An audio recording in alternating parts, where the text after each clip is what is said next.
งฮือสุขสวัสดีบุญเป็นชื่อของความดีบุญเป็นชื่อของความสุขฉะนั้นทุกคนก็ต้องได้ทำบุญเป็นประจำเพราะว่าบุญนั้นเป็นของสรรพสัตว์ทั้งหลายบุญเปรียบเหมือนเงาที่จะติดตามบุคคลไปทุกคนทุกแห่งฉะนั้นก็ขอกล่าวคำว่าธรรมสวัสดีกับบรรดาท่านผู้ฟังแล้วก็ท่านผู้ชมทุกท่านที่กำลังติดตามรายการพระพุทธศาสนา4แผ่นดินตั้งขึ้น 104.50 เมกะเฮิรตซ์ซึ่งตั้งอยู่ที่วัดฝายหินตำบลสุเทพอำเภอเมืองจังหวัดเชียงใหม่ตั้งขึ้น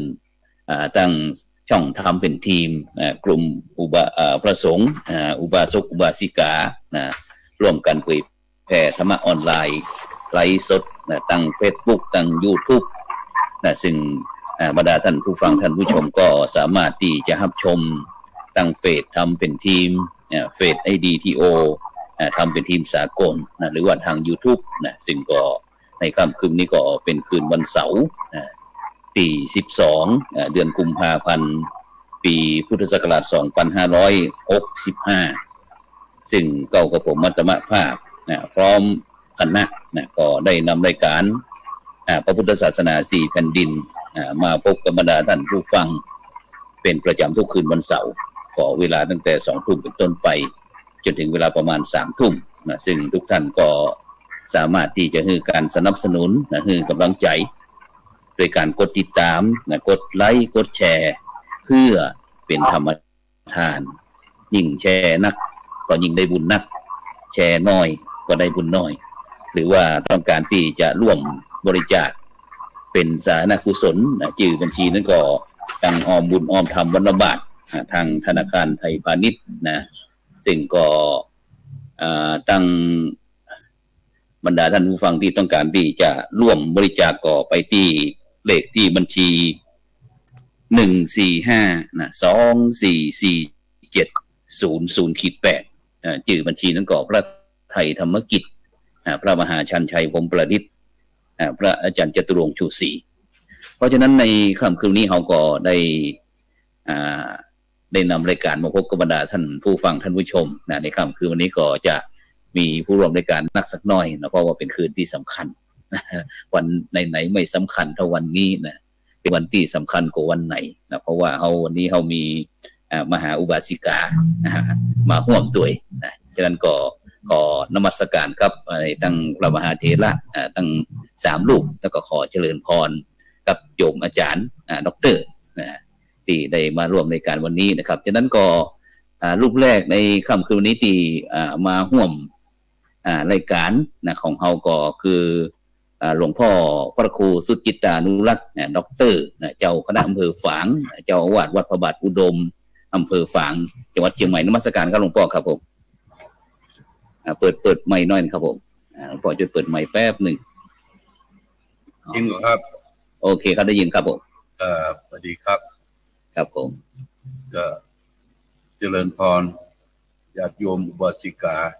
ครับผมและท่านผู้ชมผู้ฟังทุกท่านครับผมวันนี้เป็นวันเสาร์ที่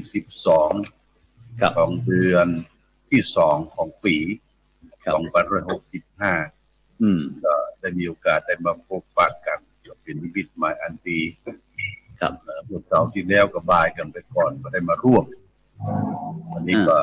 มีความยินดีเต็มที่จะทบคู่กันสนทนาพาดีกันครับก็ตักตายเตรียมเก้าอี้ก่อนนะครับสวัสดีครับครับผมครับสาธุครับผมครับนมัสการครับไปที่รูปที่2ครับท่านอาจารย์พระมหานะครับโอรเชษฐ์มหาวิริโยนะครับจากวัดสันปัญญาหลวงสันปัญญางหลวงนะครับอำเภอเมืองลำพูนจังหวัดลำพูนนมัสการครับอาจารย์มหาครับการนมัสการพระครูสุจิตานุรักษ์แล้วก็อาจารย์พระสุพลอาจารย์นนทิพย์แล้วก็เจริญพรอาจารย์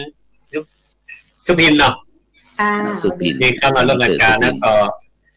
ขอตักตายขออุปโภจาตะโพสธาจะดูจะยองเนาะแต่อยู่มึงยองแล้วก็ทางหน่อยชิงตุ้งหรือไตเฮาถึงมวลก็มีกำหูกำใจยังก็เอามาอุปโภมาโพมาจากันได้เนาะก็ ก็ถือว่าเป็นช่องทางที่จะทำหมู่เฮาทั้งหลายมาพบมายากันได้นะแล้วก็ขอพูดตัวมาใช้ในการพูดครับสาธุครับผมไปรูปที่3กับท่านอาจารย์พระมหาดวงทิพย์นะครับปริยัติธานีจากวัดหลวงจอมคำนะครับเป็นมรัตนครเชียงตุงนมัสการครับอาจารย์มหาครับครับผมขอถวายความกรวะไปถึงยังภาคณะสังฆะและก็ธรรมะสวัสดีจงมีแก่ญาติโยมที่กำลังรับฟังเนาะรายการธรรมะเป็นทีมพร้อมเครือข่ายนะครับแล้วก็สถานีวิทยุวัดฝาหินทุกท่านนะครับในค่ำคืนวันเสาร์ในเรื่องของพุทธศาสนาสีแผ่นดินในค่ำคืนนี้เราก็จะได้มาพูดคุยกันนะครับในเรื่องของวัฒนธรรมพุทธนะครับวัฒนธรรมพุทธของชาติพันธุ์ไทยถ้าเป็นจะได้นะครับขอทักทายญาติโยมไว้ต่ออีกก่อนครับอาจารย์ครับครับสาธุครับผมไปที่มหาอุบาสิกาท่านหนึ่งก็คือท่านอาจารย์ดร.สุพินนะครับฤทธิเพนนะครับคณะกรรมการศูนย์ศิลปวัฒนธรรมชาติพันธุ์นะครับวัดท่ากระดาษตำบลฟ้าห้ามอำเภอเมืองเชียงใหม่จังหวัดเชียงใหม่ขอเจริญพรกราบถวายนมัสการพระคณะสงฆ์ทุกรูปนะเจ้าแล้วก็ข้าเจ้าก็รู้สึกเป็นเกียรติอย่างยิ่งนะเจ้าที่มีโอกาสได้มาอยู่ตรงนี้บอกมาขึ้นนะเจ้าว่าจะมาเจอมาปะกับพระผู้ใหญ่แบบนี้แล้วก็ท่านพระมหาดวงทิพย์นะเจ้าขอบคุณมากๆที่ทำดีนะเจ้าให้โอกาสเจ้ามาอยู่ตรงนี้เจ้าขอบคุณเจ้าท่านถามไหนๆก็เป็นอันน้องล่าคนสุดท้ายถือว่าเป็นน้องล่ารู้ว่าอันเป็นอันได้มีโอกาสทำงานกับคณะกรรมการศูนย์ศิลปวัฒนธรรมชาติพันธุ์ที่วัดท่ากระดาษอันเป็นอันคณะสัตยาลูกศิษย์ของหลวงพ่อเจ้าอดีตเจ้าอาวาสเลยเนาะเจ้าอันคือถ้าจะพูดถึงความเดิมความเก่ากำลังก็คือตอนทำวิทยานิพนธ์แล้วก็ตุสตินิพนธ์นะจ๊ะก็ได้มีโอกาสเปิ่งเมตตาของท่านพระครูบานะจ๊ะตรงที่ว่าข้าเจ้าจะชอบภาษาและวรรณกรรมเกี่ยวกับของชาติพันธุ์ไทยซึ่งไปด้านพุ้นมันบัสะดวกนะจ๊ะแล้วก็พอดีต่อได้อาศัยบุญบารมีของท่านเดี๋ยวจะปาไปดูข้อมูลห้องเก็บข้อมูลห้องนะจ๊ะก็เลยได้ข้อมูลมูลนี้มานะจ๊ะเกี่ยวกับวรรณกรรมแล้วก็ข้าเจ้าก็ได้ปวารณาตัวว่าสตังค์บ่มีบ่ใช่ว่าคนรวยอย่างนะจ๊ะแต่ว่ามีสติปัญญามีความสามารถที่จะช่วยเหลือด้านข้อมูลชาติพันธุ์ไทยก็ได้มีโอกาสเข้าไปได้ทำงานจะก็เขียนสื่อเกี่ยวกับเรื่องของชาติพันธุ์ไทยเกี่ยวกับวัฒนธรรมศิลปะวัฒนธรรมนะจ๊ะก็เล่มล่าสุดก็เป็นเจ้านางกับเรื่องของพญาปูอ่อนนะจ๊ะหลายๆเรื่องรัดลอดทินไทยในราชาซึ่งก็ยินดีนักๆจะที่ได้เข้าไปอยู่ในตรงนั้นแล้วก็ได้ทำงานช่วยพระอาจารย์ได้ช่วยครูบาอาจารย์แล้วพอเปิ้ลมรณภาพก็มีปัญหาอยู่ในใจนะจากซึ่งวันนี้ก็เดี๋ยวสักกันถ้ามีโอกาสจะพูดฟังนะเจ้าเนาะเจ้าขอบพระคุณเจ้าครับสาธุไปท่านอาจารย์มหาดวงทิพย์ครับที่ภาพที่ผมประกอบนี้มันได้กล่าวถึงเรื่องอย่างครับได้คือกับบรรดาท่านผู้ฟังท่านผู้ชมได้หูได้หันด้วยครับครับผมครับก็ขอโอกาสครับครูบาอาจารย์นะครับแล้วก็ภาพที่เห็นอยู่ปัจจุบันนี้มันเป็นช่องข่าวนะครับของพี่น้องไตหลวงนะครับแล้วว่าพี่น้องไตในรัชฉานเมียนมานะครับอาจารย์เขาก็ได้มาทำข่าวนะครับตอนที่เปิดศูนย์นะครับอาจารย์ศิลปวัฒนธรรมชาติพันธุ์ไทยที่วัดตากระดาษนะครับตำบลฟ้าห้ามอำเภอเมืองจังหวัดเชียงใหม่ซึ่งเป็นการร่วมกันครับอาจารย์ครับร่วมกันเปิดในปีจำมาเขาได้แล้วนะครับปีเรื่องท้าวอาจารย์สุพินมาน่าจะเป็นปี57เจ้าปี2557จ้ะ2557นะครับอาจารย์ก็ในการรวมชาติพันธุ์ไทยชาติพันธุ์ไทยเนี่ยมันก็จะมีไทยล้านนานะครับอาจารย์ครับไทยล้านนาไทยเมืองเราแล้วก็มีไทยเขินมีไทยลื้อนะครับแล้วก็ไทยหลวงซึ่งก็จะเป็นคนที่ไหนครับอาจารย์เป็นคนชาติพันธุ์ที่อยู่ในเชียงใหม่ครับตั้งแต่บางคนก็อพยพมาตั้งแต่สมัยของเก็บผักใส่ซ้าเก็บผ้าใส่เมืองแล้วก็มาอยู่จนถึงปัจจุบันนี้ก็อย่างเช่นดอยสะเก็ดก็เป็นไทยลื้อเองนะอาจารย์แล้วก็กำแพงเป็นไทยเขินไทยหลวงก็อยู่บริเวณแหงแม่ฮ่องสอนฝางแม่อายแล้วก็อยู่ในตัวเมืองนะครับอาจารย์แล้วก็ไทยล้านนาก็อยู่ทั่วไปอันนี้ก็เลยโดยที่ดำริของพระครูบาพระครูประหลัดอานนท์นะครับอธิตาธรรมโมเนี่ยอดีตเจ้าอาวาสวัดตากระดาษ ซึ่งเป็นผู้ที่แบบอยากคือพี่น้องไตนะครับพี่น้องไตก็คือหมายความว่าทุกชาติพันธุ์ไทยที่นับถือพุทธศาสนาในประเทศไทยนะครับอาจารย์ได้มีที่พึ่งได้มีศูนย์ในการที่จะร่วมกันสืบสานพุทธศาสนาครับอาจารย์ครับครับผมครับอันก่อนลูกตีคือสัมภาษณ์นี้ก็คือหลวงพ่อพระครูประหลัดอานนท์อธิตาธรรมโมนะครับซึ่งเป็นได้มรณภาพไปนะครับเนาะซึ่งก็เป็นเสาหลักคือกับกลุ่มพี่น้องชาติพันธุ์ไทยของเฮาไทยนะไทยเนาะไทยที่บอกมีย่อยักษ์นี่นะซึ่งเดี๋ยวก็จะเดี๋ยวเราไปที่หลวงพ่อพระครูสุจิตานุรักษ์ครับผมหลวงพ่อครับเมื่อได้ยินอันได้หันได้หู้ได้หันนั้นหีดห้อยจากหีดประเพณีที่อันเปิดได้จัดงานสืบสานชาติพันธุ์ไทยเขาแล้วนะครับโดยเฉพาะที่อันอำเภอฝางมีพี่น้องไตอย่างพ่อครับที่เมืองฝางครับผมครับสวัสดีครับเมืองฝางได้ชื่อว่าเป็นเมืองใหญ่รวมชาติพันธุ์หลายชาติหลายภาษาโดยเฉพาะอย่างยิ่งพี่น้องไตใหญ่เป็นพื้นที่ดั้งเดิมของพี่น้องไตใหญ่ฝ่ายไตใหญ่หรือว่าไตหลวงครับไตหลวงไตใหญ่ไตหลวงครับจะอยู่ที่เมืองฝางเนี่ยก่อนเป็นดั้งเดิมอยู่ที่เมืองฝางแล้วก็มีวัดไตอยู่หลายวัดโดยเฉพาะอย่างใกล้ที่วัดพระบาทอุดมนี่ก็มีวัดยองตกวัดยองออกมี2จองตกจองออกจองตกจองออกซึ่งวัฒนธรรมประเพณีนี่นะมันเป็นสิ่งที่ดีมันยึดเหนี่ยวความสมานสามัคคีอย่างพี่น้องไทยที่อพยพมาจากเมืองนอกเมืองนาสิ่งที่เปิ้นลืมมาได้คือกองปูเจของเซิงกองปูเจอยู่ที่ไหนเปิ้นจะฟ้อนจะรำถึงแม้ว่าจะทุกข์ยากลำบากสักเพียงใดขอให้มีกองมีมองแอกันแล้วก็วัฒนธรรมอย่างหนึ่งที่ได้ประสบปะก็คือการได้ถวายเข้าแด่พ่อแม่พี่น้องผู้เฒ่าผู้แก่ที่ไปนอนจองนอนวัดนะนอนจองนอนวัดอย่างสมมุติว่าวันพรุ่งนี้วันนี้เป็นวันพระวันศีลหมู่หนุ่มหมู่สาวยังก็จะได้ตีกองร้องรำทำเพลงเตรียมสำหรับกับเข้านะครับแล้วก็วันที่ออกเพิ่นว่าเข้าอย่าเข้าจะอย่างจะไม่ใช่เข้าอย่างเช่นแต่มาที่กล้าคือเข้าที่เป็นถวายที่นิมนต์พระเจ้าเป็นรับทานโดยเลี้ยงอุบาสกอุบาสิกาโดยเนี่ยเป็นสิ่งที่เฮาได้หันและชื่นอกชื่นใจแลมอย่างหนึ่งปอยที่ขึ้นชื่อที่สุดเขาอู้ถึงว่าในโลกก็ได้คือปอยสังรองนอกปอยสังรองปอยลูกแก้วเนี่ยเป็นคณะโอ้คนปัดปั่นกันไปดูทั้งมีแม่ฮ่องสอนก็ดีที่เมืองฝางก็ดีที่เชียงใหม่ก็ดีเนี่ยเป็นการรวมชาติพันธุ์วันนั้นเขาจะไปพอคนงามไปพอคนหล่อคนสวยพอวัฒนธรรมการแต่งกายนี่จะต้องไปดูงานในวันที่เปิงออกว่าวันที่ออกภาษาวันปอยเตียนแล้วก็วันเรียกว่าแห่ลูกแก้วหรือว่าสั่งรองเนี่ยเพิ่นจะแต่งเนื้อแต่งตัวใครมีคำอย่าเอามาแล้วเด้อวันนั้นนะมีคำมาใส่มีเลดมาใส่มีอย่างมาใส่เป็นวัฒนธรรมวันนั้นเป็นวันโชว์เนาะวันโชว์กันวันโชว์วันชิงเลยนะใครจะงามมางามก็ต้องไปพอวันนั้นก็เพิ่นจะนุ่งผ้า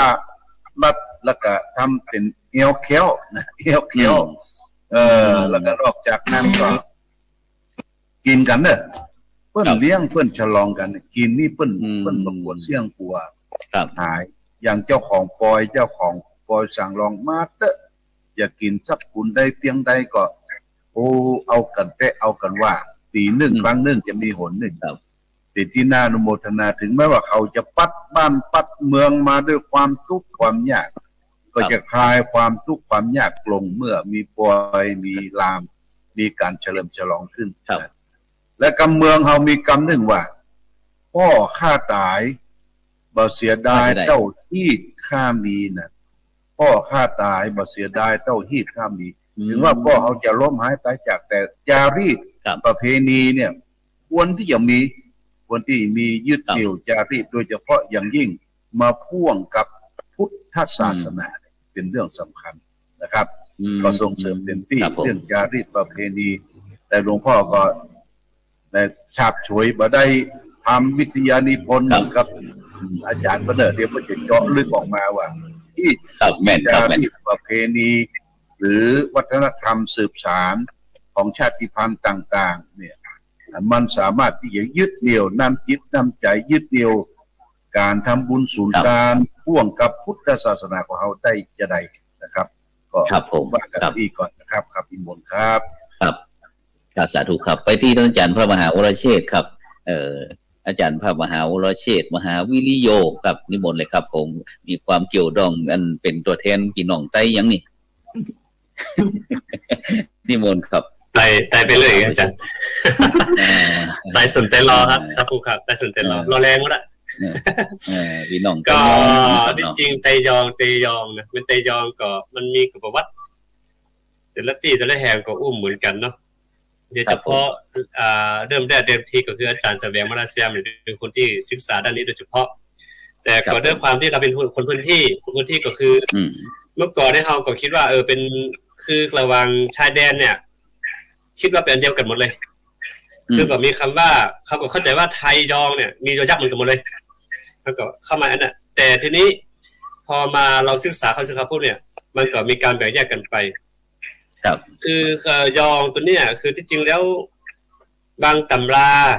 ก็บอกว่าคนเตียวมายองเตียวคือการอพยพจากที่สมปนามาใช่ไหมฮะเป็นการอพยพมาเป็นขั้นเป็นตอนก็คือว่าเตียวมาเป็นลูกเป็นจมกันเป็น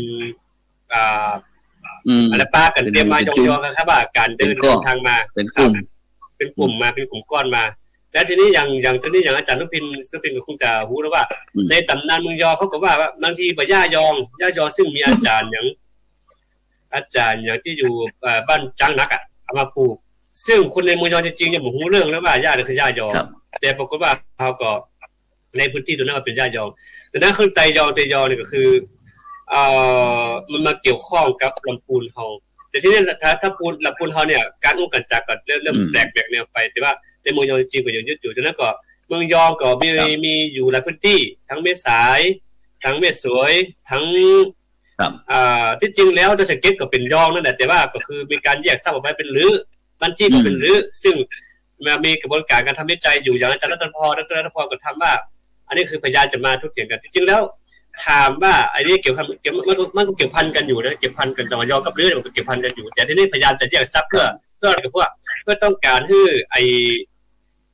การทำงานด้านวิจัยการทำงานหาข้อมูลพื้นที่เนี่ยมันแคบลงที่สมมติว่าเราบอกแคบลงปุ๊บเนี่ยการจะทำให้การค้นคว้าข้อมูลมันกว้างเกินไปก็เสียเวลาแล้วก็มาจบอันนี้คืออันนี้ก็ในทางครูบาอาจารย์ก็ได้อธิบายและบางส่วนครับอาจารย์ครับผมครับฉะนั้นก็ท่านอาจารย์มหาหลวงติ๊บครับอาจารย์มหาหลวงติ๊บที่อยู่ในเจาะอันเจียงตุงเนี่ยกันถ้าอู้ถึงนี่อันเป็นอันพี่น้องไต้ยังเนี่ยจะมาลงติดนี่ครับก็ในเจียงตุงนะพระอาจารย์ครับส่วนนักนะครับ60%จะเป็นพี่น้องพื้นเมืองก็คือเจ้าไตเขินพระอาจารย์ครับพี่น้องไตเขินมีไตเขินไตลื้อไตเหนือไตดอยไตหลวงนะครับแล้วก็มีว้ามีชาติพันธุ์อื่นมากมายครับแต่ว่า60%แล้วเป็นเจ้าพี่น้องไตเขินครับซึ่งพี่น้องไตเขินที่ซื้อมาจากเจียงตุงก่อนนะปัจจุบันน่าจะอยู่ที่สันปะตองครับอาจารย์สันปะตองคืออยู่ที่โบราณเนาะจังหวัดสุพรรณเนาะอยู่ที่โบราณเป็นต้นครับนี่ก็จะอยู่แถวนะครับอาจารย์ตรงนี้ต้องถามโยมอาจารย์สุพรรณครับเพราะว่าอาจารย์สุพรรณนั้นท่านก็ลึกทั้งวิทยานิพนธ์ทั้งหนังสือมากมายครับอาจารย์เช่นหนังสือเจ้านางหนังสือตุ้งเชียงใหม่ในมโนนึกนะครับเจ้าปูอ่อนแล้วก็มีอีกหลายเล่มครับซึ่งเป็นเกี่ยวกับชาติพันธุ์ทั้งนั้นอาจารย์ครับครับถ้าอัตลักษณ์ของท่านอาจารย์มหาหลวงทิพย์ก็คือน้องไตขืนเนาะครับผมน้องไตขืนโอเคไตขืนแต่ว่าก็บางคนก็เรียกว่าไตขืนบางคนก็เขาว่าไตเขิน นะครับไต้ขืนตัวเนี้ยมันอยู่กับแม่น้ำที่มันฝืนหรือมันขืนก็เพราะว่าพี่น้องไต้ขืนมันฝืนขึ้นมาแม่น้ำเนี่ยมันจะไหลขึ้นมามันมาทางเหนือนะอาจารย์ปกติมันย้อนไปเนาะมันย้อนขึ้นทางบนครับฉะนั้นเพื่อรายละเอียดเขาก็อยากจะไปตีท่านอาจารย์ดร.สุพิน ฤทธิเพ็ญนะครับผู้ที่มีความชำนาญในเกี่ยวกับเรื่องได้ทำวิทยาพลหรือว่าได้ศึกษาข้อมูลต่างๆเนี่ยว่าฉะนั้นก่อนท่านอาจารย์ก็เจอในการที่ทำการทำงานน้อยแล้วก็ได้อู้ถึงกลุ่มชาติพันธุ์ไทยเขาเนี่ยมันมีไทยอย่างพ้องอีเนาะที่อยู่ในตั้งละไอ้หลั่นนาหลั่นช้างอย่างนี้นะหมู่ห้าเจียงเขาเนี่ยเจริญพรเจริญเลยเจ้าอันเตอร์ที่เรียนมาเจ้าก็คือคำว่าไตที่บ่มียอยักษ์มันมาจากภาษาอังกฤษก็คือไต speaking นะคะก็คือชาติพันธุ์ที่กู้ภาษาไทยนะเจ้าเนาะแล้วก็ส่วนไทยอย่างต่างๆก็มาเติมที่หลังเช่นประเทศไทยก็เป็นยอยักษ์นะเจ้าส่วนชาติพันธุ์ลักๆที่ข้าเจ้าเรียนนะโยนกที่เขาบอกว่ามันเริ่มต้นจากโยนกนครที่เจียงแสนนะเจ้าแล้วก็แพร่มาที่ละปูนนะเจ้าแล้วก็มาขึ้นย้อนมาที่เชียงใหม่มาเป็นเชียงใหม่มาเป็นดินแดนล้านนานะเจ้าอันนี้ไทยยวนเนาะส่วนไทยเคินอย่างที่ท่านมหาบัณฑิตพูดนะเจ้าก็คือส่วนใหญ่เนี่ยก็จะอยู่ที่เจียงตุ่มนะเจ้าเนาะส่วนไทยที่นักที่สุดเราก็ต้องยอมรับคือชาไทยชาคือไทยใหญ่นะเจ้าจะมีแพร่ไปหมดนะเจ้าเนาะแล้วก็จะเป็นไทยลื้อนะเจ้าเนาะไทยลื้อนี่ก็มีทั้งตังบนด้านเหนือของรัชฉานนะเจ้าที่มันติดกับ12 ปันนานะเจ้าอันนั้นก็เป็นไทยลื้อนะเจ้าไทยลื้อไทยยองบางคนก็บอกว่ามันเดียวกันนะเจ้าแล้วก็มันก็จะมีไต้หลายๆไต้แม้แต่ตังติดกับฝั่งของลาวก็จะมีไต้ลาวไต้เมาไต้สารพัดอย่างนะเจ้าซึ่งเขาจะลงลึกไปทีละอย่างโดยเฉพาะในรัชฉานเนี่ยเขาสามารถที่จะแยกได้เลยแต่ว่าอันนี้มันเป็นของไทยลื้อมดไทยเขินมดไทยใหญ่มดเพราะว่ามันเป็นพหุวัฒนธรรมมันก็จะมีการปะปนกันมันเป็นเรื่องธรรมดาที่จะต้องสังคมเขาก็ต้องมีพลวัตจะต้องมีการเคลื่อนย้ายคนมีการแต่งงานข้ามวัฒนธรรมนะเจ้าก็เลยบางทีก็สามารถจะแยกได้นะเจ้าว่าเป็นอย่างใดพ้องเนาะใครเป็นอย่างชัดเจนอย่างคนที่อยู่ในรัชฉานนะเจ้าอู้ทั้งมาหาสู้กันเนาะเจ้าอู้ทั้งลื้อก็ได้อู้ทั้งไทยเขินก็ได้บางทีเขาจับได้ซ้ำไปว่าเพิ่นเป็นอะไรอย่างเจ้าแต่ว่าถ้าเราอยู่ด้วยกันเมินไปเขาก็จะรู้ว่าคนนี้ลึกๆมาเนี่ยเป็นคนที่ไหนนะเจ้าเนาะคือมันมีความหลากหลายเจ้าแล้วก็มีการปะปนกันทางวัฒนธรรมและชาติพันธุ์กันเจ้า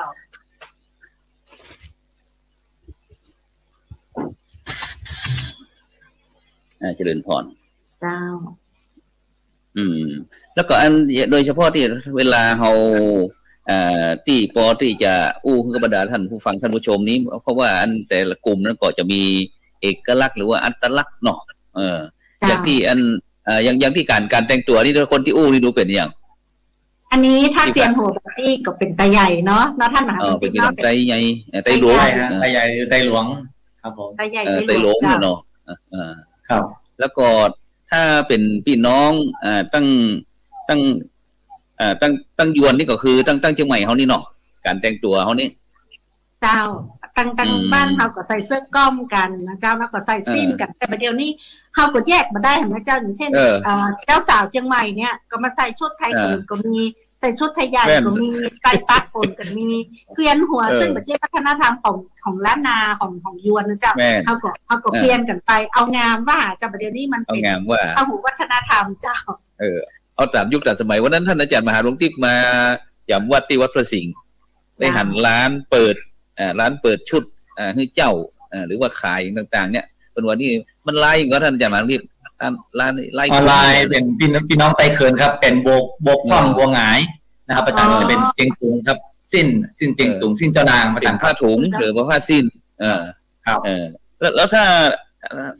ไทยขืนแล้วถ้าเป็นพี่น้องไต้ลื้ออาจารย์ดร.สุพิน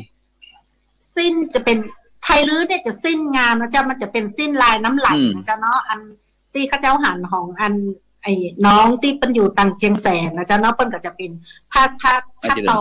จะงามเจ้าแต่ของไทยเขินเนี่ยมันก็จะเป็นผ้าตวนแล้วก็มีติ่นสิ้นที่เป็นบัวคว่ำบัวงายเจ้า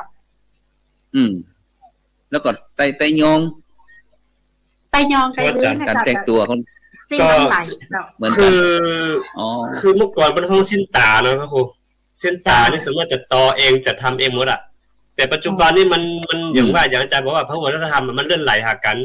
คือเรื่องของมันในพื้นที่เองมันเหมือนมีการต่อต่ำเรียบร้อยมันมีแล้ว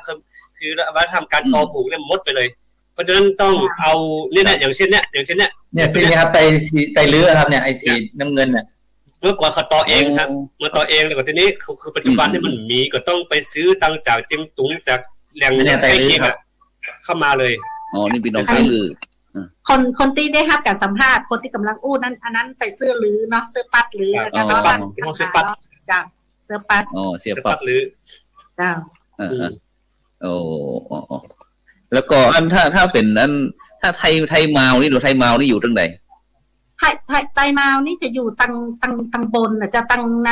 น้ำคำตังแม่น้ำพระอาจารย์ครับอยู่ตังแม่น้ำมาวครับมันจะมีแม่น้ำชื่อว่าแม่น้ำมาวอยู่ทาง12 ปนาตอนล่าง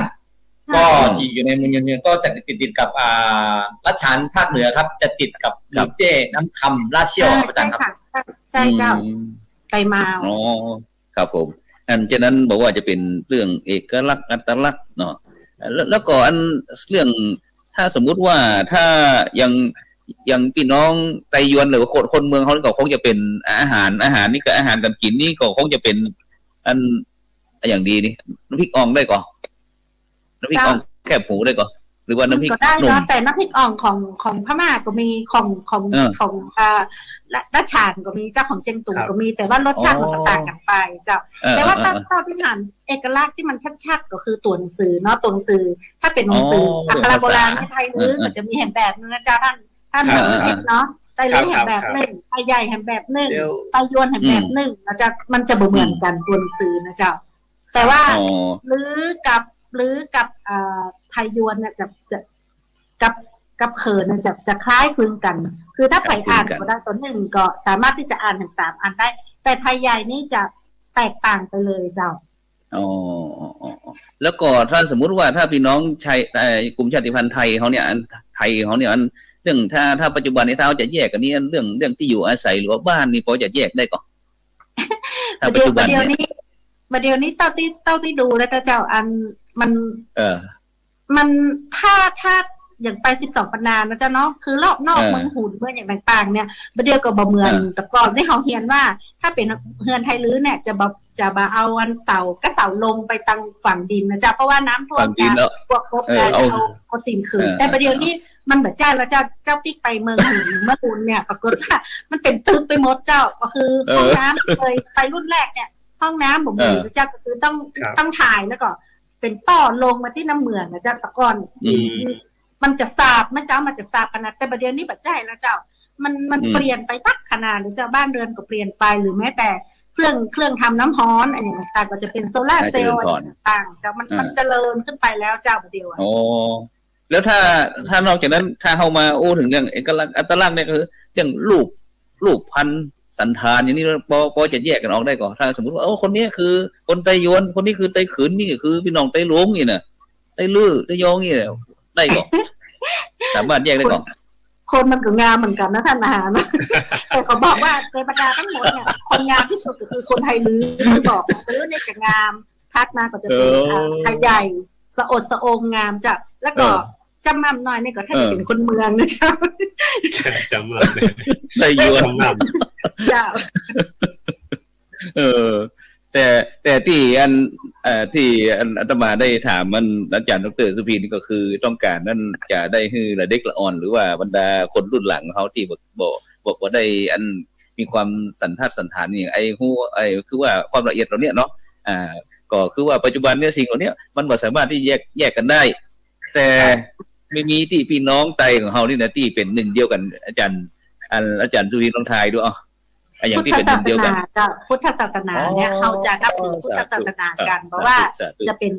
ถ้าบอกว่าจะเป็นชาติพันธุ์ไทยอย่างกระจ่างแล้วนะเจ้าพุทธศาสนาเนี่ยจะยึดโยงใจของเขาเข้ามาร่วมกันเขาจะสังเกตว่าอย่างวัดกระดาษเนี่ยขนาดคนบอกว่าอันนี้นะมันเป็นห้องไทยเขินเนาะแต่คนเมืองก็เข้าคนลือก็เข้าคนลาวก็เข้าคนไทยใหญ่ก็เข้าทุกคนเข้าแถวฝรั่งก็เข้านะจ๊ะก็คือมันพุทธศาสนาเนี่ยมันยึดโยงใจทุกคนที่เข้ามานะเจ้าลาวก็เข้าเจ้าอีกก่อนเป็นลองมาว่าศาสนาโลกเป็นศาสนาของโลกฉะนั้นท่านเฮาไปตีอันถามหลวงพ่อพระครูสุกิตานุรักษ์สักหน่อยหนึ่งได้อู้สักหน่อยคนเมืองเฮานี่มันเป็นไตอย่างคนเมืองครับ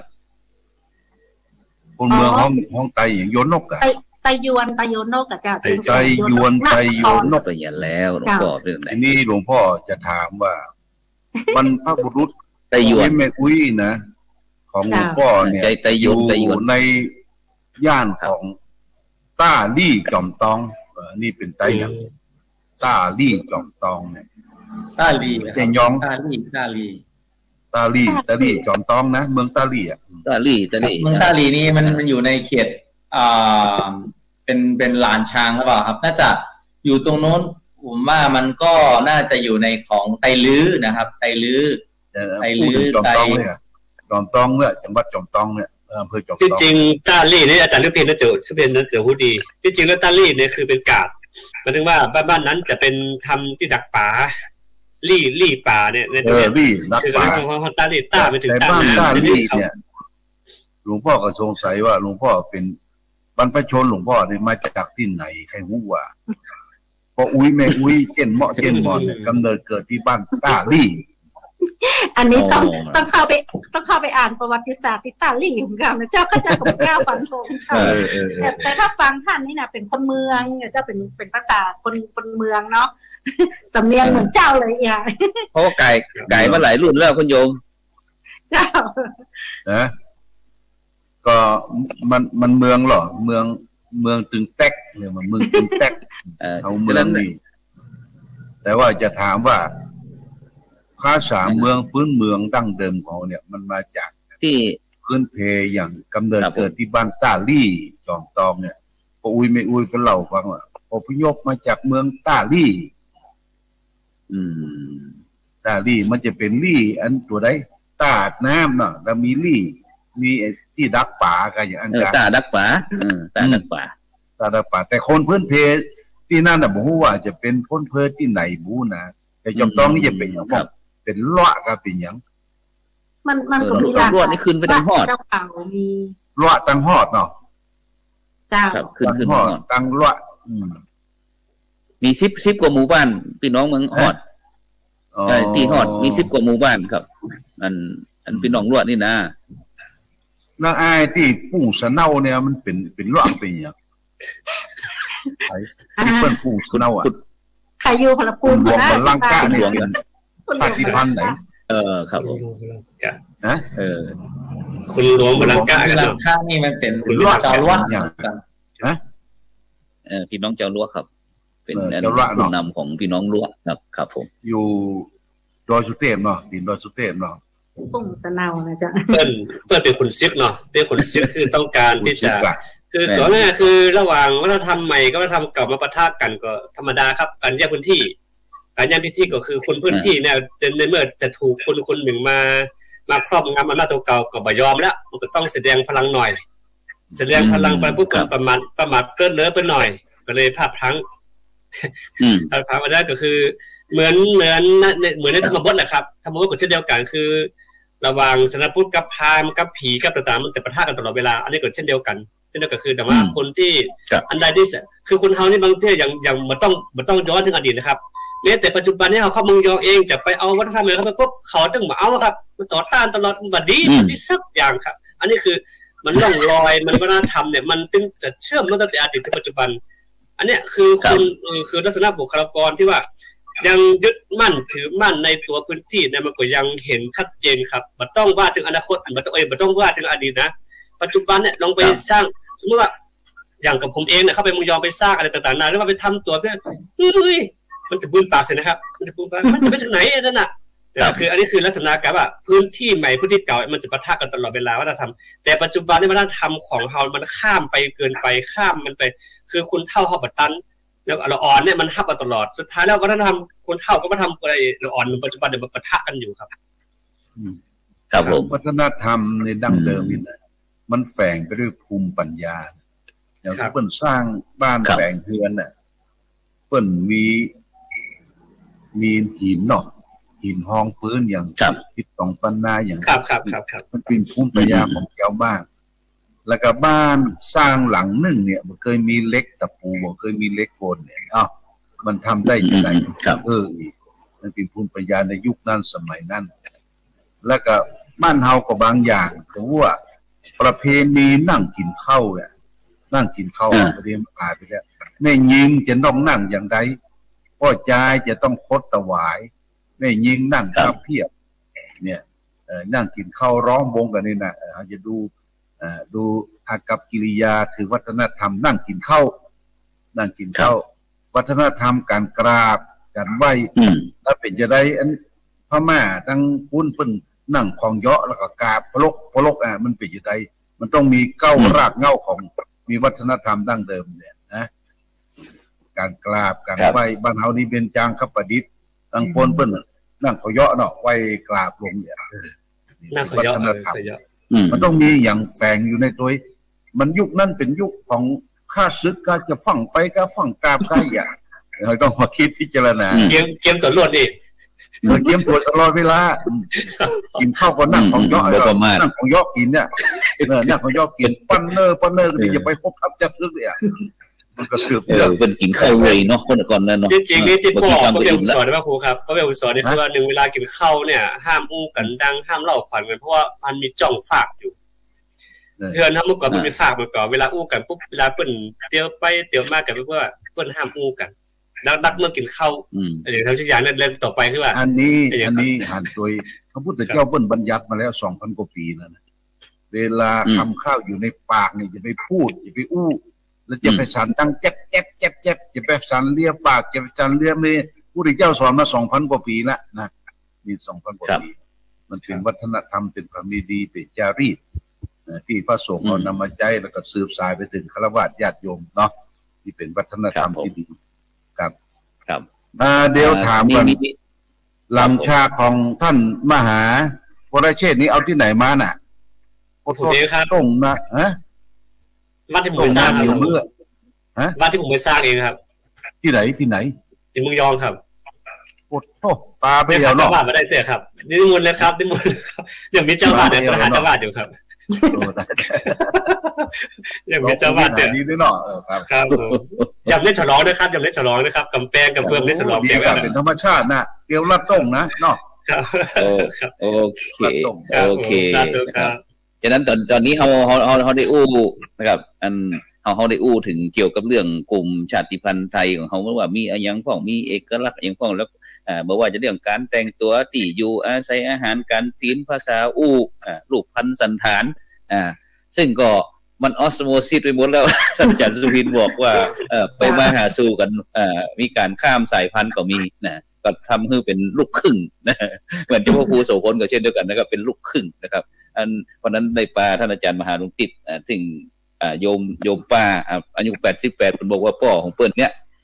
มาจาก12ปันนานะเข้ามาที่เจียงคำแล้วก็มาที่พะเยาก็มาอยู่ที่แป้นะครับนี่ก็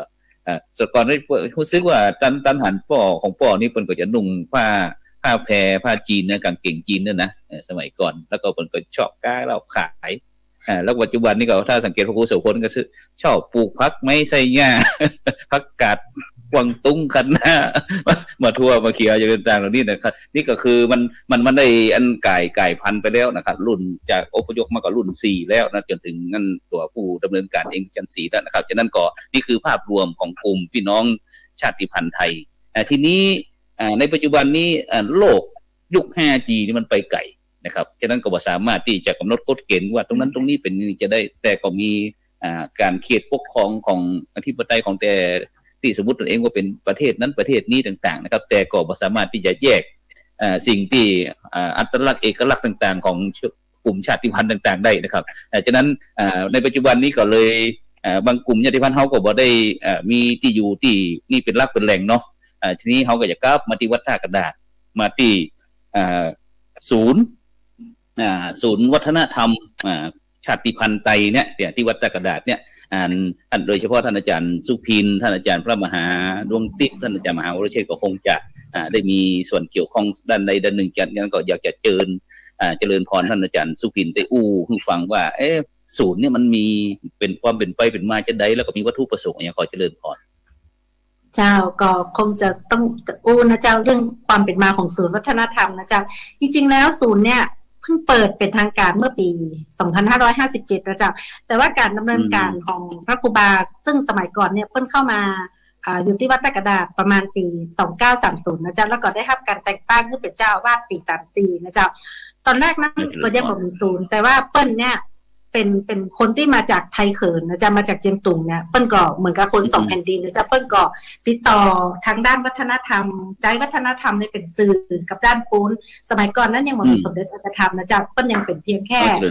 พระครูบาใส่นะจ๊ะเนาะกับพระครูบาสามเดี๋ยวเปิ้ลจะทำงานช่วยกันตลอดเลยแล้วก็ครูบาเฮาเนี่ยซึ่งก็เดินทางเข้าออกได้เนี่ยก็เชื่อม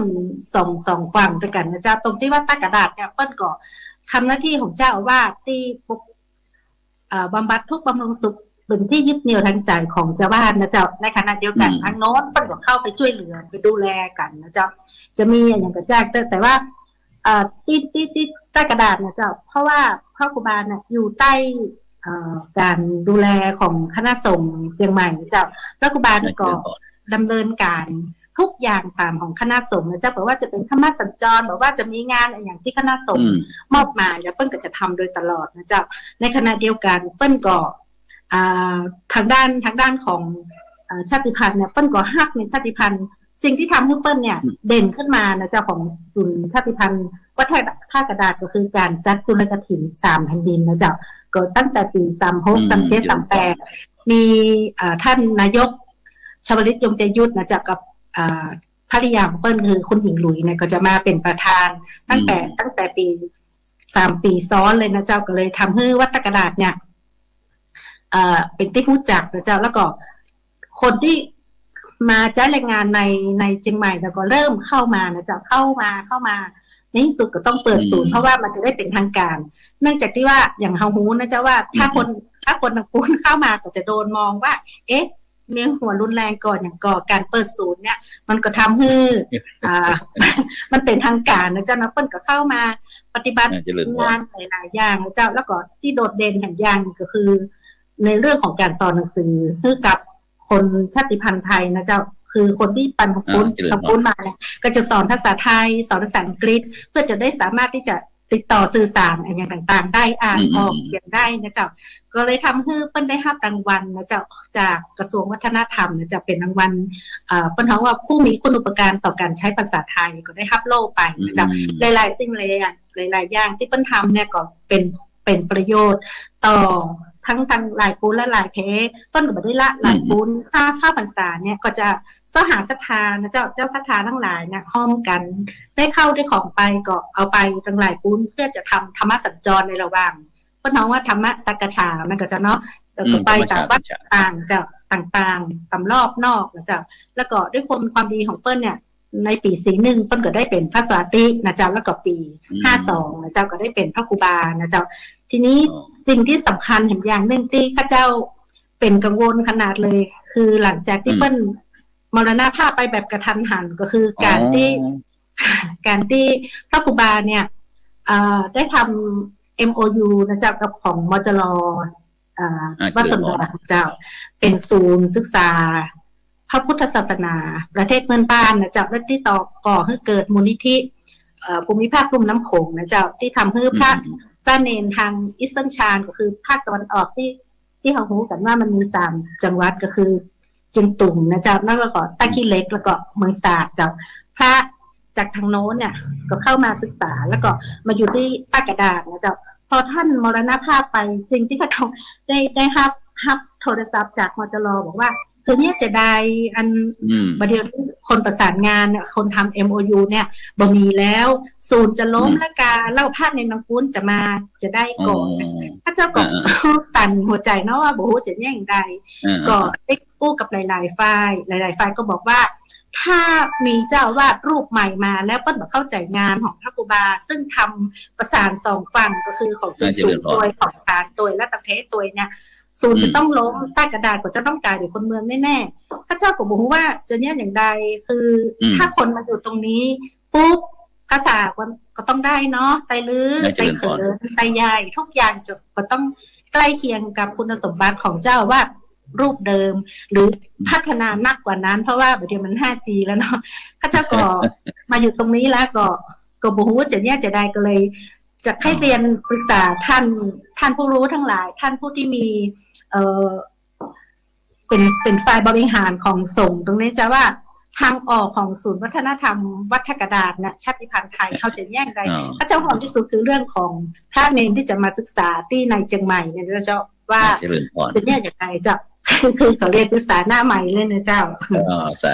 ธุนี่ก็ท่านอาจารย์ดร.สุพินแล้วก็ตอนนี้อันถามต่อเลยตอนนี้พระครูบาอานนท์ของเฮานี่ก็ได้มรณภาพแล้วตอนนี้ก็ตั้งศพเนาะไว้ที่วัดตากระดาษบำเพ็ญบุญบำเพ็ญกุศลแต่ก่อนยังบ่มีกำหนดกฎเกณฑ์ว่าจะมีการพิธีพระราชทานเพลิงหรือว่าชาปนกิจยังคณะสัตยาญาติโยมได้ได้จากกันหรือยังได้ตกลงกันหรือยังก็50 วันผ่านไปแล้วนะจ๊ะแล้วก็100 วันสัตวานเนี่ยจะสัตวานปัญญาสมวานเนี่ยก็กำลังจะมาถึงตอนเดือนมีนาเนี่ยจ๊ะแต่ว่าคณะกรรมการยังไม่ได้อู้กันว่าเปิ้นจะโปร่งศพเมื่อใดจ๊ะก็บำเพ็ญไปเรื่อยๆก่อนเนาะดูทิศทางว่าจะฟังรอฟังหลายๆฝ่ายเพราะเปิ้นนั่นเป็นคนของของเป็นสาธารณะเนาะจะเอาแต่ตัวเฮาก็บ่ได้จะต้องฟังหลายๆฝ่ายซึ่งก็ต้องขอบคุณอนุโมทนาแล้วก็อันศูนย์ปัจจุบันนี้เฮาก็มีคณะกรรมการที่สืบสารอยู่เนาะตอนนี้เนาะที่ทำงานก็ศูนย์พับไว้นะเจ้าก็คือท่านตอนนี้ท่านที่เปิ้นรักษาการอยู่เปิ้นก็บ่กล้าแตะตรงนี้แล้วก็พระที่อยู่ในเคยเป็นรองเจ้าว่าเปิ้นก็มาแตะตรงนี้สักอย่างเจ้าเขาก็เลยตกใจว่าแต่เนี่ยอย่างใดกับศูนย์เนี่ยอย่างไรกับจะดำเนินการอย่างใดอึดอัดใจเหมือนกันครับก็ดีแล้วที่เฮาได้เป็นตัวแทนเนาะคณะสัตยาหรือว่าคณะกรรมการกลุ่มศิลปวัฒนธรรมพี่น้องไตชาติพันธุ์ไตเฮาที่วัดตากระดาษตำบลฟ้าห้ามอำเภอเมืองเชียงใหม่เฮาก็ได้จุดไปไกลตรงนี้เนาะในฐานะที่เฮาได้มีโอกาสมาอู้กันเพราะว่าทำไปทำมาเฮาก็บ่ไกลกันเพราะว่าคงก็จะมีอย่างสักอย่างที่ได้มาพบมาเจอกันนะครับฉะนั้นก็ไปที่หลวงพ่อครับหลวงพ่อมีความคิดเห็นจะได้ของเกี่ยวกับอันศูนย์ตรงนี้ครับผมที่ดังที่ท่านอาจารย์ดร.สุพินเป็นได้อู้เนี่ยครับในฐานะที่เป็นพระมหาเถระฝ่ายปกครองของคณะสงฆ์ครับผม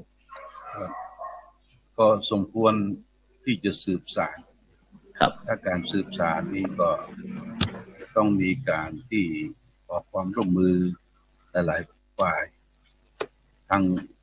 พระฝ่ายปกครองทั้งที่พระสงฆ์ที่มีความรู้ที่ในรับเป็นครูบาอาจารย์เดินทางมาจากต่างประเทศเชียงตุง12 ปันนาเนี่ยคนที่จะมีการประชุมเนี่ยสักครั้งหนึ่งนะมีการประชุมกันเพื่อจะเพื่อ